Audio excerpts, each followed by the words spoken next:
बिस्मिल्लाहिर्रहमानिर्रहीम। मैं हूं नुमान मोहम्मद खान बुद्दार एडवोकेट और आप देख रहे हैं बोद्दा लॉ फर्म।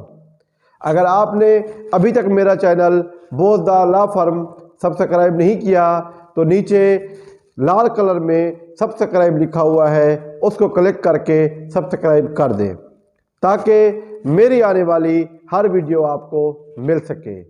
मेरा ये ईमान है, आप जो चीज़ बांटेंगे वही मिलेगी। आप खैर बांटेंगे, खैर मिलेगी। आज हम डिस्कस करने जा रहे हैं कि हमारे कप्तान इमरान खान साहब ने हकीकी आज़ादी की जंग को बढ़ाते हुए असम्बलियाँ तहलील करने का ऐलान कर दिया है। सबसे पहले मैं अल्लाह तबारक व तआला का शुक्र अदा करता हूँ और ये हमारे ज़िले राजनपुर के लिए, ना सिर्फ राजनपुर के लिए बल्कि जनूबी पंजाब के लिए फ़ख्र की बात है कि हमारे ज़िले के MNA सरदार नसरुल्लाह खान दिलशक साहब, जो कि एक मोतबर शख्सियत है और एक रिवायती सियासतदान है, जिन्होंने आज तक एहतजाज में, इस तरह के एहतजाज में कभी रोड ब्लॉक नहीं की, लेकिन हकीकी आज़ादी की जंग के अंदर मैं देख रहा था कि चौक अलाहाबाद के ऊपर वो रोड ब्लॉक किए ठहरे थे। और जब हकीकी आज़ादी की जंग शुरू हुई और इस्लामाबाद की तरफ काफ़िले जारी हुए, रवाना हुए, तो मैंने देखा कि सरदार अली रज़ा खान दिलशक साहब उसी बस के अंदर सफ़र करके हकीकी आज़ादी की जंग में शरीक हुए जा रहे थे और उनके बगल में सरदार हुसैन रज़ा खान दिलशक साहब बैठे थे। मैं समझता हूँ कि ये हमारे लिए फ़ख्र की बात है कि हकीकी आज़ादी की जंग के अंदर हमारे इलाके का जो शेयर है वो बहुत ही नुमाया रहा। अब आते हैं टॉपिक की तरफ। इमरान खान साहब ने कहा कि इंशाअल्लाह हम असम्बलियाँ तहलील करने जा रहे हैं ताकि बजाय इसके कि हम रोड के ऊपर लड़ें, हम पाकिस्तान में तमाशा बनाएं, हमें आवाम की तरफ जाना चाहिए, आवाम से वोट लेने चाहिए, आवाम से राय लेनी चाहिए। तो उन्होंने ऐलान किया कि वो बहुत जल्द पार्लिमानी कमेटी से मामला तय करके, मीटिंग करके वो ऐलान करेंगे कि वो किस दिन असम्बलियाँ तहलील करने जा रहे हैं। दूसरी तरफ से हुकूमत का बयान आ गया कि हम वोट ऑफ नो कॉन्फिडेंस ले आएंगे। आज मैं आपको बताऊंगा कि वोट ऑफ नो कॉन्फिडेंस क्या होता है, क्या वो ला सकते हैं या नहीं ला सकते, और दूसरी बात मैं आपको ये बताऊंगा कि जो असम्बलियाँ तहलील करने का फ़ैसला है वो उसको कौन इम्प्लीमेंट कर सकता है और उसका प्रोसीजर क्या है। वोट ऑफ नो कॉन्फिडेंस की जहाँ तक बात है, वोट ऑफ नो कॉन्फिडेंस ये होता है कि एक असम्बली जिसने अपना चीफ मिनिस्टर चुना होता है, वही चीफ मिनिस्टर अपनी अक्सरियत अगर खो दे तो वही अक्सरियत कहती है कि हमें यह चीफ मिनिस्टर नहीं चाहिए। उसी अक्सरियत के एहतजाज करने का तरीका यह है कि उस अक्सरियत में से 20% एक एप्लीकेशन लिखते हैं स्पीकर के नाम, वोट फॉर नो कॉन्फिडेंस के लिए, जिसमें उनका मौक़िफ़ होता है कि वज़ीर आला साहब जो हैं वो अपनी अक्सरियत खो चुके हैं और वो ये चाहते हैं कि आप वोट फॉर नो कॉन्फिडेंस जो है वो तलब करें तमाम पंजाब असम्बली को और वो वोट ऑफ कॉन्फिडेंस लें। अब पहला स्टेप ये हो जाता है कि टोटल असम्बली में से, लेट से पंजाब असम्बली की स्ट्रेंथ 300 है, तो 300 में से 20% जो है वो उस एप्लीकेशन के ऊपर साइन करेंगे और वो एप्लीकेशन दी जाएगी स्पीकर पंजाब असम्बली को कि वोट फॉर नो कॉन्फिडेंस के लिए। अब स्पीकर साहब क्या करेंगे, 3 दिन के लिए भी टाइम हो सकता है, 7 दिन का टाइम भी हो सकता है।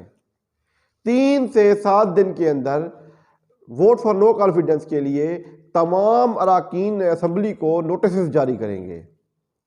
अब मैं आपको ये भी बताता चलूँ, आइन में कहीं लिखा नहीं हुआ लेकिन कभी देखा भी नहीं है, ये 3 से 7 दिन ये इसलिए भी होते हैं कि स्पीकर साहब ये भी देख सकते हैं कि जिन 20% के साइन किए गए हैं क्या उन तमाम लोगों ने साइन किए भी हैं या नहीं किए।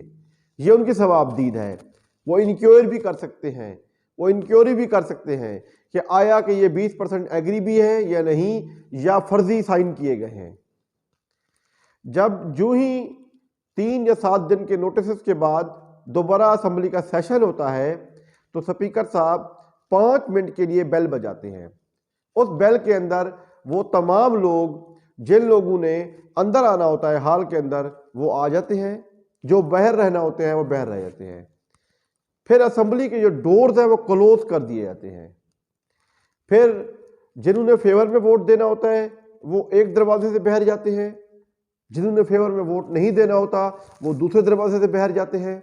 जो ही वो दरवाजे से बाहर जाते हैं तो उनका नाम पुकारा जाता है, उनका बाकायदा पुकार की जाती है, नोट किया जाता है। फिर जब तमाम प्रोसीजर कंप्लीट हो जाता है फिर दोबारा रिंग बजाई जाती है और रिंग बजने के बाद दोबारा तमाम लोग अंदर आ जाते हैं। अंदर आ जाने के बाद वोटों की गिनती की जाती है। फिर उसके अंदर अगर वोट फॉर कॉन्फिडेंस जो है वो कामयाब हो जाता है तो फिर गवर्नर साहब को लिखा जाता है, फिर अगला प्रोसीजर हो जाता है, फिर नए चीफ मिनिस्टर होते हैं। अगर in case vote for no confidence नाकाम हो जाता है तो फिर ये ऐवान यूं ही चलता रहता है, ये उसका प्रोसीजर है। लेकिन ये कब वोट फॉर नो कॉन्फिडेंस की एप्लीकेशन दे सकते हैं? ये तब दे सकते हैं जब असेंबली के अंदर सेशन ना हो रहा हो। इस वक्त केपीके के अंदर भी तारीक इंसाफ की हुकूमत है, पंजाब के अंदर भी तारीक इंसाफ की हुकूमत है और केपीके के अंदर भी असेंबली के सेशंस हो रहे हैं। पंजाब असेंबली के अंदर भी असेंबली के सेशन हो रहे हैं। 15-15 दिन का सेशन होता है, फिर 2-3 दिन वक्फा आ जाता है और फिर दोबारा सेशन स्टार्ट हो जाता है। ये स्पीकर की सवाबदीद है कि कब वो सेशन को क्लोज करता है। अगर सेशन हो रहे हो तो वोट फॉर नो कॉन्फिडेंस की एप्लीकेशन नहीं दी जा सकती। अगर सेशंस कंप्लीट हो फिर एप्लीकेशन दी जा सकती है। पहली बात तो ये है कि सेशंस हो रहे हैं, जो हुकूमत है इंपोर्टेड हुकूमत चल रही है वो वोट फॉर नो कॉन्फिडेंस की एप्लीकेशन नहीं दे सकती, ना वो मूव कर सकते हैं। ये टॉपिक तो ख़त्म हो गया। अब अगली बात, अब असेंबली डिज़ोल्व कैसे होंगी? असेंबली डिज़ोल्व के लिए जो चीफ मिनिस्टर साहब हैं वो गवर्नर साहब को एडवाइस करेंगे कि आप जो है असेंबली को ब्रेक कर दें। पंजाब असेंबली के या केपीके के असेंबली के जो चीफ मिनिस्टर्स हैं उनकी एडवाइस के ऊपर जो गवर्नर साहब हैं वो पाबंद हैं कि असेंबली को डिज़ोल्व कर दें। अगर वो डिज़ोल्व नहीं करते तो अगले 48 आवर्स के अंदर असेंबलियाँ खुद ब खुद डिज़ोल्व तस्वर होंगी। असेंबलियाँ डिज़ोल्व होने के बाद अब मैं आपको बताऊं, टोटल 859 जो शहर हैं जो जहां पर वोटिंग होनी है, जो हल्के हैं, और 563 पंजाब असेंबली इंक्लूड है इसके अंदर और नेशनल असेंबली भी इंक्लूड है। टोटल 563 जो है उस नशस्तों के ऊपर रिज़ाइन आने वाले हैं। अगर वो रिज़ाइन आ जाते हैं तो ये 2/3 बनते हैं।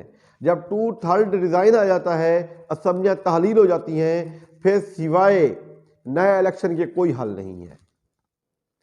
और ये भी एक बहुत बड़ा चैलेंज है कि कप्तान के लिए, कि कप्तान ने चैलेंज दिया है कि बजाय हम तोड़ फोड़ करें, हम अवाम के पास जाएं और अवाम दोबारा सेलेक्ट करे, अवाम दोबारा अपने नुमाइंदे सेलेक्ट करे।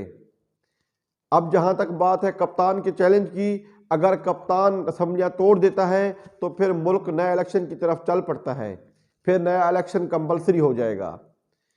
मेरे ख्याल में आज के टॉपिक के अंदर आपको ये बात भी समझ आ गई होगी कि वोट फॉर नो कॉन्फिडेंस जो है वो अभी मूव नहीं हो सकता। सेशंस चल रहे हैं, ये उनकी चाल नाकाम हो जाएगी। जहां तक बात है नए इलेक्शन की, जिस वक्त चीफ मिनिस्टर साहबान गवर्नर साहब को लिख देंगे उस वक्त 48 आवर्स के अंदर असेंबली डिसॉल्व हो जाएंगी। उम्मीद है आज का मेरा लेक्चर आपको पसंद आया होगा।